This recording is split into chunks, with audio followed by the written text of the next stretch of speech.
大家好，开始今天的分享之前，希望你能给人间烟火点个订阅，我将会分享更多优质的内容。某天，我接到了物业的电话，对方压着不满劝我，就算是办满月酒，也没有必要通宵闹腾。我说，你们肯定搞错了，我牡丹20多年了，连恋爱都没有谈过，怎么可能办满月酒呢？见我不承认，物业直接发来现场的录像。视频中，楼道里张灯结彩，客人络绎不绝，而抱着孩子的女人，就是我已经绝交了2年的闺蜜902业主。我知道孩子满周岁是喜事，但是你们庆祝还是要有个度吧。通宵 K 歌打麻将，你有考虑过其他业主的感受吗？而且一办就是好几天。今天是我们收到的第30条投诉的消息了。要是还出现这样的情况，别怪我们使用强制手段了。今天周日，我本还做着美梦，忽然就被一通电话吵醒，听着对面噼里啪啦说了一大堆莫名其妙的话，我一下就来了火气。你是不是有病啊？我单身20多年了，你竟然说我给孩子办满月酒，麻烦你打电话前先看看号码有没有输错。说完我就准备挂掉电话，而这时对面的一句话却让我清醒了几分。你是江景观栏3栋902的江婉清小姐吧？看来对方并没有打错，我们是这边的物业。当年你在办理入户手续的时候，我有添加你的微信。现在你家小孩满月是喜事，但还是请你多体谅一下其他业主。这下我是彻底懵了。我生小孩，我能和谁生小孩？再说，对方所说的这套房子，从装修好之后，我就没有去住过。这套房子是在3年前买的，因为当时我和闺蜜林雨飞约定好，以后不结婚，我们2个住在一起，相互照顾一辈子。可是后来我和他绝交了，我就再也没有去过那边。我本来想着将房子卖掉，但是因为房价下降严重，我有些舍不得，所以就没有再考虑这件事。现在物业突然告诉我，我房子有人办满月酒，我怕不会是小区有啥脏东西吧？你们肯定弄错了，那房子都没有人住，怎么可能会吵到其他人？电话那头重重叹了口气，似乎有些无语，同时还压着一股怒火。对方不会以为我是在嘴硬狡辩吧？正当我以为对方要发火时，结果他只是平静地说道：江小姐，我也不和你争辩了，我把你们楼栋的相关监控视频都发给你，你自己看吧。我希望你能够尽快处理好这种事，要是我们再接到业主的投诉，就别怪我们采用强制手段了。说完，对方就挂掉了电话。紧接着，我的手机就收到了一连串消息。我打开一看，视频正是我当初买的那套房子的楼道。原本没有人居住的房子变得热闹非凡，一堆宾客在我的房子里进进出出，光从视频就能够听到现场极其吵闹，更别说住在附近的那些业主。在视频的最后，一个女人抱着一个刚满月的孩子从屋内走了出来。女人抬起头来，我一下就认了出来，那不正是2年前和我绝交的闺蜜林雨飞吗？她怎么会在我的房子里？林雨飞，我的前闺蜜，我们是高中时认识的，那时候我和她还是泛泛之交，直到后来考上同一所大学，我和她逐渐成了最要好的朋友。他知道我这个人不喜欢世俗的婚姻，于是他提议以后我们2人共同买一套房子，就既不用结婚，也可以有人照顾。于是等到我毕业的时候，我在父母的支持下全款买了一套房子。林雨飞农村出生，家里还有2个弟弟，家庭条件不是很好，所以对于买房的钱，我也没有找他要过半分。我只是希望等到我们装修的时候，他能够多出点力和少出点资金。可房子要装修的时候，他却表示自己没有多余的钱，而且在装修期间，他还以考公为由，一次装修现场都没去过。整个装修期间都是由我一个人监工帮忙。房子装好后，我要他买个几百块的饮水机的时候，他却表示房产证上又没有写他的名字，他凭什么出钱？于是又一个人拿出自己攒的所有积蓄置办了家具。等这一切都处理好后，林宇飞突然说，房产证上必须加上他的名字，不然我就是不信任他，他就要和我绝交。幸好当初我爸妈有先见之明，房子写的是他们的名字，就算我再怎么有情脑，也被林宇飞的一系列骚操作给治好了。林宇飞，这个房子你有出过一份钱、一份力吗？你竟然张口就要把你的名字加上去！我没想到林宇飞竟然一下子就红了眼眶。江晚清，你不就是故意说这个话鄙视我吗？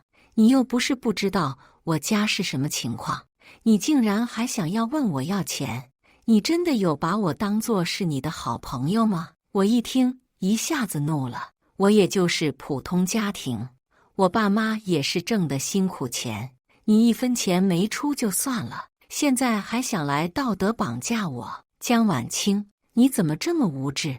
你在房产证上加一个我的名字，不就是顺便的事吗？亏我一直把你当我最好的朋友，没想到你竟然这么斤斤计较。林宇飞倒打一耙，要是你真把我当好闺蜜，你就不会不把我的名字加上。我怎么都没想到，他竟然厚颜无耻到了这种地步。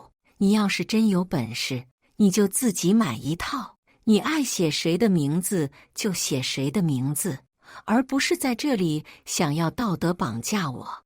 我现在总算是看清你的为人了，你就是想什么也不付出，占我便宜，说不定将来真的等我们老了，你还要我养你呢。被我拆穿的林宇飞恼羞成怒。江晚清，你不愿意加我的名字就算了，别再在这里诋毁我。我有些无语地笑了笑。诋毁？我说的哪一句是诋毁？从今天起，我们正式绝交，我限你收拾东西，1天内滚蛋。等到江宇飞一搬走，我就重新换了锁，然后搬回去和爸妈住在了一起。绝交之后，江宇飞也曾纠缠过我几次，直到我将他所有的联系方式拉黑，才清静了。我原本以为我和他不会再有任何交集，可是没想到他竟然敢背着我住进我的房子里，而且还给自己的孩子办满月酒。想到这里，我只觉得心中一团怒火在燃烧，我当即就从床上坐了起来，简单收拾一番就出了门。当我坐电梯来到9楼，我发现原本整洁的楼道一片狼藉，遍地的瓜子壳、香烟蒂，随处可见的黑脚印，踩在上面黏黏糊糊的，让人只觉一阵恶心。别说是其他业主投诉，就算是上门来将他们打一顿，我觉得都是对他们仁慈了。我走到902门前，发现门锁明显被换了，我气得重重地敲了敲门，可是里面却没有任何反应。难道说是因为知道我要来，提前跑了？我从手提袋里拿出准备好的小铁锤，对着门锁就是哐哐一顿乱砸，刺耳的声音在楼道里回荡，直到我砸了几十下，这时屋内才有人来开门。哪个贱货一大早就敲个不停，还让不让人睡觉了？门开了，一个大妈忽然从门内探出头来，看见我手中的铁锤和坏掉的门锁，她一下就急了，哪儿来的疯子，一大早就来我家砸门？你真是好大的口气呀！我不由分说，一把将他推开，然后就冲了进去。房子的格局和我当初离开时一样，只是原本整洁的地板上全是黑黝黝的脚印。这是我家，你想要干什么？大妈骂骂咧咧地追了上来，快给老娘滚出去，否则别怪我对你不客气了。我懒得搭理她，迅速跑到每个房间巡视一遍。整洁的卧室被搞得像是猪圈一般，孩子用过的尿不湿更是随手丢在垃圾桶外面。我气得直发抖。我一眼看见床上有人，猛地一把将被子扯开，只见一个穿着大裤衩子的男人。他惊得一下从床上坐了起来。你是谁呀？怎么会在我家里？我直接掏出手机录像，将被破坏的房间每一处都拍了下来。大妈追在我身后，想将我的手机抢走。这是我家，谁给你权利拍的？这个时候，那个男人似乎也回过神来了，他怒气冲冲地朝我吼道：“你他妈是谁？快滚出去！”我终于忍无可忍地吼道：“这他妈是我的房子，该滚出去的是你们！”两人怔了怔，随即用看傻子的眼神看向我。男人对着大妈说道：“妈，给精神病院打电话，这不知道是从哪个医院跑出来的神经病。”大妈掏出手机，恶狠狠地指着我：“管你是哪家的精神病，既然砸坏我家的锁，我坚决要报警。”此刻我已经无语到了极点，我随即冷冷一笑：“你报啊，看看警察抓谁。”大妈噗呲一笑：“我女儿自己买的房子，难道警察还会来抓我这个当妈的和她老公吗？”此刻我才知晓眼前两人的身份。看着大妈和男人嚣张跋扈的样子，我淡淡的说道：“你女儿就是林雨飞吧？”大妈双眼微眯看向我：“你怎么知道？”忽然她摆出一副恍然大悟的模样：“我知道了，原来你就是我女儿说的那个想要抢占她房子的绝情闺蜜。没想到你竟然还敢找上门来，我抢占她的房子。”听到这话，我忍不住苦笑出声：“你们这一家真是奇葩呀！怎么整天就想着占别人的便宜？你们要是真想要住新房子，那么你们就自己花钱买呀！你快让林雨飞给我滚出来，让他和我当面对质，看到底是哪个不要脸的占了这房子。”说曹操道。这时门外传来一声怒骂：“妈，哪个挨千刀的把我家锁搞坏了？”林雨飞抱着孩子气冲冲地冲了进来，当看见我，他瞬间呆愣在了原地。“你怎么在这儿？”我冷冷地说道。“我还想问你呢，我的房子什么时候变成你的了？你们一家是想要坐牢吗？”林雨飞一愣，脸上闪过一丝不知所措，看来他心虚了。可下一秒，他忽然将音量提高来掩饰他的心虚：“江晚清，就是你把我家锁砸坏的吧？你真是混账！立刻给我赔礼道歉！”他竟敢如此强词夺理，我都震惊了。林雨飞一把将怀中的孩子塞给男人，径直就朝我冲了过来。还没等我反应过来，他抓起我的手就想要把我往外拉，还不快从我家里滚出去！没想到占我房子的人这么嚣张，简直就是倒反天罡。我顿时也顾不得体面，抬腿一脚就朝林雨飞踢了过去。他一个没站稳，顿时摔了个狗吃屎。他妈一看，顿时急了：“你又是闯进我家，又是到处乱拍的，现在还敢打我女儿！”大妈气急败坏地冲上来，她张牙舞爪就想抓我的脸，可我又怎么会给她这个机会呢？我虽然看着瘦，可我大学学了3年的散打，别说是他们母女一起上，就算是加上那个男的，他们3个都不一定是我的对手。大妈瞬间被我降服在地，我将她的脸死死按在肮脏的地板上，以此让她好好体验一下自己的杰作。原本还不觉得房间有多脏的她，直到自己的脸接触到满是污垢的地板，她竟然受不了了。“地上这么脏，你快把我放开！”我看着她的模样，只觉得可笑至极。一个人怎么可以双标成这样？现在终于知道脏了。你们在糟蹋我房间的时候，怎么没有想过这个问题？我好好的房子被你们弄得像是猪圈一样，你们必须全部给我按照原价赔偿。林雨飞站起身来，江晚清，你把我妈放开，不然我就报警告你私闯民宅。看他光说不做，我直接掏出手机就要报警。林雨飞却慌了，他趁着我不注意，快速地将我拉到了房间外的楼梯口。他一把将我的手甩开。江晚清，你到底想要干什么？听到他的质问，我反而懵了。你问我想干什么？不应该我问你吗？私自砸坏门锁，闯进我家，还在我家给你孩子办满月宴，你真是一点都不客气呀！1个小时内给我搬出去，并在3天内给我把房子复原，不然我现在立刻报警。反正房产证在我这里，警察一来就知道事情的真相。听到我要报警，嚣张的林雨飞语气和态度瞬间就软了下来。晚清，他突然露出可怜的神情看向我，随即轻轻将我手拉过，想要借此让我心软。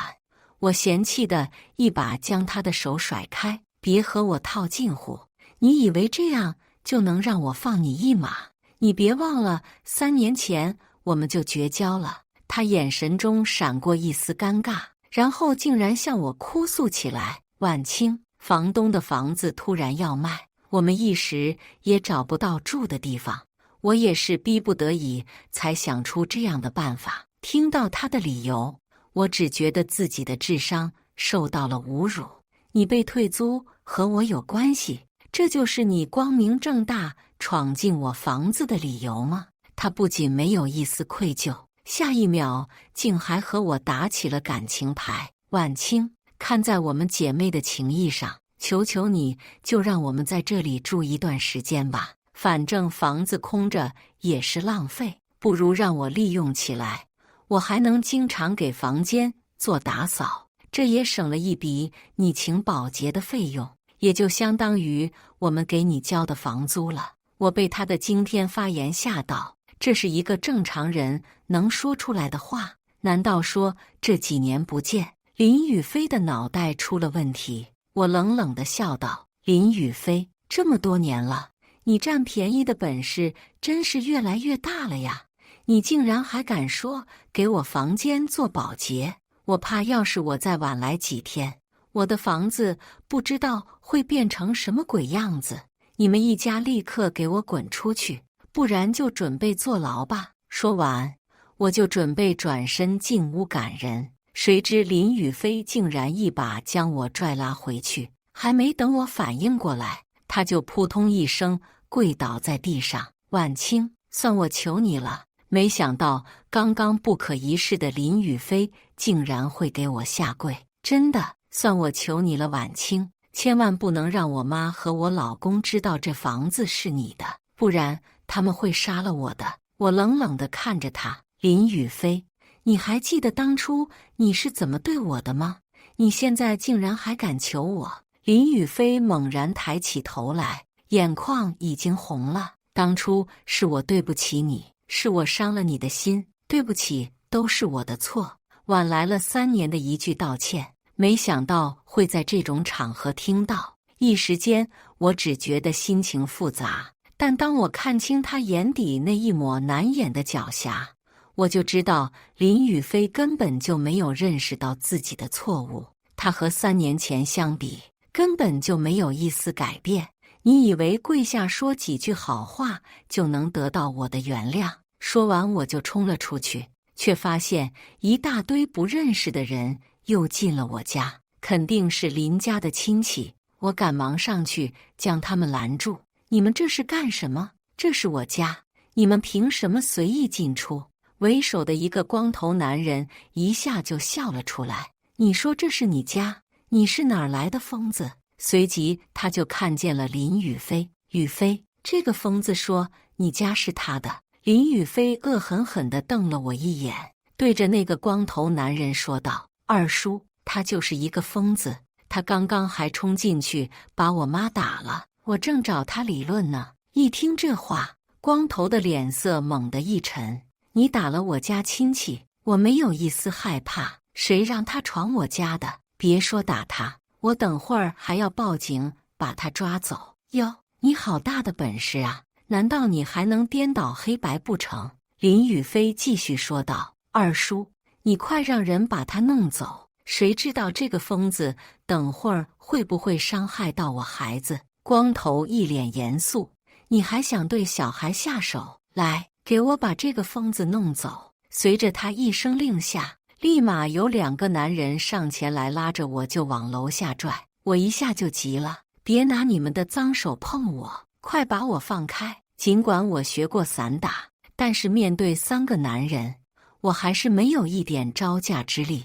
最终我被强行架下楼。林宇飞，你等着，我看你还能隐瞒到什么时候？光头恶狠狠地指着我，我告诉你，别来找我们林家的麻烦，就算你是个女的，你也别怪我对你不客气。面对如此无赖的一家，我知道只有寻求法律手段才是最好的办法。于是我二话不说就拨打了报警电话，警察很快就到达了现场。经过简单的了解之后，在警察的带领下，我们重新上了楼。在电梯里，还没有到9楼，就听见我的房子里传来阵阵喧闹声。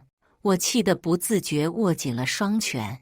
我上前去敲了敲门，光头男人来开了门，一见是我，他当即就凶神恶煞地对我说道：“我不是说过不要再出现吗？你现在还敢来？你真的想讨打吗？讨打，那就看你敢不敢了。”他正准备动手，结果就看见我身后的警察，他立马就换上了一张伪善的笑脸：“警察同志，请问你们有什么事吗？”他似乎是察觉到情况有些不对，立刻就朝着屋内喊道：“宇飞，那个疯子又来了！”林宇飞和他妈妈气冲冲地走了出来。“你这个疯子还想干什么？你就这么想要我家的房子吗？你家房子？那这是什么？”我当即就拿出了让跑腿送来的房产证，看着我手中的房产证，林宇飞妈妈和他家众多亲戚瞬间就傻眼了。“你不是说房子是你们的吗？为什么房产证在我手上，而且还写着我的名字？”林宇飞他妈扭头看向林宇飞：“宇飞，这是怎么回事？”林宇飞一口咬定我的房产证是假的。他妈恍然大悟地朝我吼道：“你这个疯子，别以为把警察叫来，然后拿一本假的房产证出来，我们就会相信你的鬼话。假的！”我双眼微眯，看着面前的大妈：“那就让你女儿把真的房产证掏出来给我们看看吧。她这么孝顺懂事，也不知道有没有在房产证上加你的名字。”大妈双手叉腰，一脸自豪地看向我：“那是当然，这房子我可是补贴了10万，我女儿当然加了我的名字。”直到此刻我才明白，林宇飞竟然还从他妈那儿骗了10万。想必以他们家的条件来说，这10万基本上就是他们所有的积蓄了。我立刻捧杀道：“那你真是有个好女儿啊！这房子200多万，你只给了10万，他就加上了你的名字，赚大发了。”大妈故作谦虚地说道：“钱多钱少都是小事，这是我们家人之间的心意。”可是很快他就发现一旁的林宇飞不为所动：“你这孩子傻愣着干什么呀？快点把房产证拿出来，把这个疯子给弄走。”我淡淡一笑：“难道房产证被你当作宝贝收藏起来了？你要是拿不出来，我手上这本就是独一份，证明这房子就是我的。”他家的亲戚也都急了：“宇飞呀，你就快把房产证拿出来吧，我们还想清静地打麻将呢。”林宇飞却尴尬地挠了挠头：“谁没事把房产证随身带着呀？”看着他进退两难，我只觉得心中一阵爽快。“你也别假装找了，因为你根本就没有这玩意儿。我当即就将手中的房产证交给身后的警察，并且有物业的业主群作为证据。仔细核对后，警察对着众人说道：“这房子确实是这位小姐的，未经他人允许，擅自闯进别人的房子里胡闹，这是在犯法。”一听到"犯法"二字，在场所有人脸都绿了。林雨飞妈妈更是直接一巴掌就朝着林雨飞扇了过去。你骗我，这房子是你买的，而且还从我这里骗走了10万。在充足的证据面前，没有林雨飞丝毫辩解的余地，他只能捂着脸颊，恶狠狠地看着我，似乎这一切都是因为我造成的一样。但是要不是他骗人在先，事情会变成这个样子吗？你这个挨千刀的，把那10万还给我，不然我今天就打死你！原本还和蔼可亲的家人，转瞬间就变成了仇人一般。我没有兴趣再继续看他们之间的矛盾与争论，直接打断：你们立刻从我的房子里滚出去！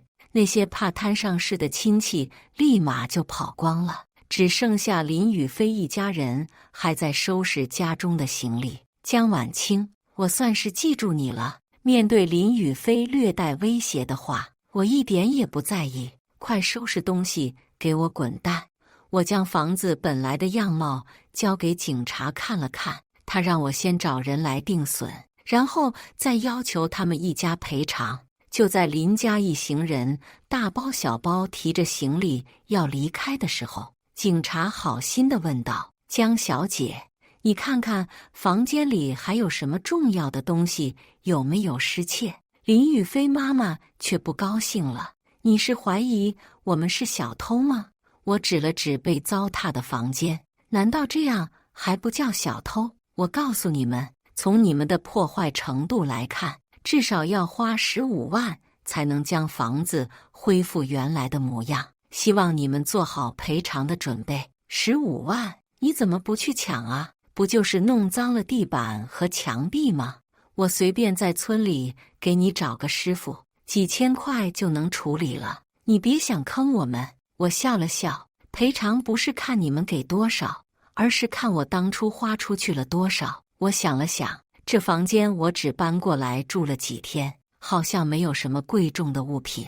就当林家人准备离开的时候，我猛然冲进主卧，一番翻找之后，我发现那样东西竟然真的不在了。我赶忙将林家人拦住：“不准走！你们偷了我价值20万的玉石！”江晚清，你是不是想钱想疯了？一会要坑我们装修费15万，现在又整出一个20万的玉石，你真当我们是傻子呀？原本林雨飞就在气头上，他正愁找不到出气筒，现在他直接就将怒气一股脑地往我身上撒。我也不惯着他们，拿出了当初我爸买那块玉石的发票照片。当初因为这所房子我搬走后就没人住了，按照我们老家的习俗，我爸妈怕家里住进脏东西，所以就让我把我爸的玉石拿来放在这个屋里。因为这事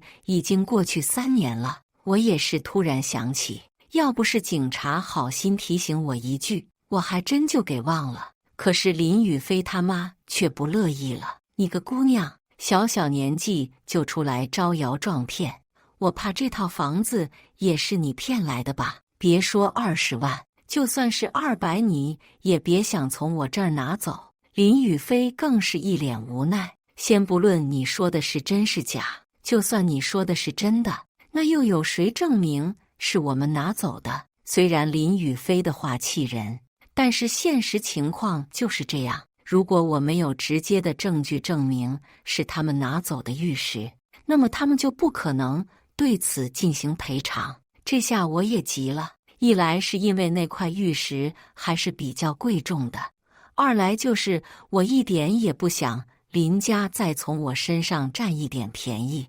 被他们占便宜的感觉简直比杀了我还难受。我当即就要求搜身，可是林雨飞母女死活不同意，并且还向警察控诉我侵犯了他们的隐私权。警察公正地说道：“既然你们不明不白闯进别人家里，现在人家的贵重物品丢失，你们自然有接受调查的义务。”还想抵抗的两人，最后还是不得不妥协接受调查。林宇飞一脸不爽地看着我：“要是没有搜出来怎么办？没有搜出来就是我自认倒霉，不然还能怎么办？不行，要是没有搜出来，你就得给我磕头道歉。”我被逗笑了。配合调查是你们这群小偷的义务，你觉得我会傻到和你们打赌？眼见我并没有上套，林宇飞满脸失望。很快在一名女警的配合下，我们对林宇飞和他妈妈全身上下做了全面的搜查，可是始终没有找到玉石的下落。林宇飞不禁嘲讽道：“我就说是你想钱想疯了吧？你现在侵犯了我们的名誉权和隐私权，我随时可以告你。”我顿感一阵失望。房间里也没有安装监控，那20万的玉石就这样白白丢失了。想到这里，我不禁有些心痛，可是我又没有别的办法，只能看着林家的人离开。正当我准备叫人来定损的时候，看着林宇飞怀中哭泣的婴儿，我心中突然涌现出一种异样的感觉。我一把就将林宇飞拉住：“该检查的你全部都检查了，你还想干嘛？”我平静地指了指他怀中的婴儿：“这不是还有一个没有检查吗？江晚清，你别太过分，不管你怎么污蔑我，搜我的身都没有问题，但是你想要碰我的孩子，我告诉你没门。”说着，他就像保护孩子的母兽般直勾勾地盯着我。我可不吃道德绑架这一套，既然这个孩子也出现在房间里，我自然有怀疑他的权利。江晚清却死活都不愿意将孩子交给我，这下我更加怀疑玉石就在这个孩子的身上。于是我直接上前去抢他怀中的孩子：“你个疯子，快住手！警察同志，快帮帮我！这个疯子要伤害我的孩子！”警察正准备出手阻止我时，只听见哐当一声，从孩子身上掉下来的玉石瞬间就碎成了几块。我冷哼一声：“现在你还想抵赖吗？”我捡起地上那碎成5、6块的玉石碎片，这正是我家的那块。被吓到的孩子哭个不停，林宇飞竟还想要借此转移话题。他一把揪住我的衣领：“你看看，你把我家孩子吓成什么样？你怎么一点良心都没有啊？这么小的孩子你都下得去手？今天你必须给我的孩子道歉，否则这事没完。而且你现在必须立刻带我孩子去医院做检查。要是我的孩子将来心脏出现问题，肯定是被你吓的。”面对林宇飞的咄咄逼人，我毫不在意。我静静地将那块破碎的玉石递到他面前：“你儿子的检查费用我会承担。现在我们先来说说这块玉石应该怎么处理。”这个时候，林宇飞却开始装傻：“你说玉石，这不就是一块普通的破石头吗？谁知道刚刚是不是你故意放到我家孩子身上的？”我笑了笑，随即指了指一旁的警察：“他们的执法记录仪一直是开着的，刚才的过程全部都被拍了下来。你不会真的以为自己装傻就能够蒙混过关吧？”一旁的警察直接就掏出来银手镯：“林小姐，你因为强占他人房屋，对他人房屋造成破坏，以及盗取昂贵珠宝，现在我们要带你回局里调查。”这下林宇飞终于知道害怕了，他扑通一下就跪倒在我脚边。这是今天他第2次对我下跪：“晚清，我知道错了，对不起，对不起。我原本以为你不在这边住，就想着带我妈妈和孩子来你这屋住几天，让我们在村里长长面子。可是我没有想到。”“没想到什么？没想到会被我发现。”林雨飞，你知道让我最生气的一点是什么吗？并不是因为你偷偷来住我的房子，而是你没有好好爱惜我的房子。这房子是我3年前亲自监工完成的，它对于我来说有着不一样的意义。如果真像你说的那样，你只是想要来住几天，我也不会这样不依不饶。但是你自己看看，我指着屋内的满地狼藉，你有好好对待我的房子吗？要真是你自己辛辛苦苦花钱买的房子，你舍得这样糟蹋作践吗？他被我吼得有些发懵，只知道一个劲儿地向我道歉。可如果道歉有用，那还要警察做什么呢？晚清，你看中新装修需要多少钱，我都赔你。求求你原谅我这一次吧。孩子这么小，可不能没有妈妈呀。已经到了这种时候，他竟然还想着要对我进行道德绑架，想要我看在孩子的面子上放他一马。我冷冷一笑，指着他的鼻子就破口大骂：你还有脸敢提孩子？你看看你刚刚都干了什么？你竟然拿着自己孩子作为偷玉石的工具，你是怎么有脸提孩子的？要是我是这个孩子，我只会为有你这样一个母亲感到羞愧。顷刻间，我像是将这些年对他的怒气全部发泄了出来。晚清，此刻林雨飞的脸上已经挂满了泪水，我的内心却没有一丝波澜。我不会觉得他可怜，我只会觉得他可恨。从一开始我就没有原谅他的打算。警察同志，我没有什么想说的了，我相信法律会给我一个满意的结果。说完，警察押着林雨飞就要走。林雨飞他妈抱着孩子在我面前跪下，我不禁讥讽道：下跪是你们林家的传统吗？林母哭哭啼啼地给林雨飞求情：小江，霸占你的房子是我们不对，但是你看在过去的交情和这个孩子还这么小的份儿上，求你就原谅他这一次吧。我看着林母，咬牙切齿地说道。刚只顾着说他，忘记说你了，你也根本不配做母亲。正是因为你的娇惯，才让林雨飞形成了如今的性格。要是今天他不受到惩罚，以后你的孙子还是会跟你们一样漠视法律。并不是所有人都是一个好母亲，我希望你们都能够好好认识到自己的过错。说完，我就径直离开，再也不给他们一点求情的机会。2个月后，这件事以林雨飞被判处3年有期徒刑，并被判处35万元的罚款落下帷幕。我想，这一次的教训够他记一辈子了。鸠占鹊巢，终究是要付出代价的。以上就是今天分享的故事，大家有什么想说的、想吐槽的，欢迎在下方评论交流。也更希望能给人间烟火点个订阅，我将会分享更多优质的故事内容。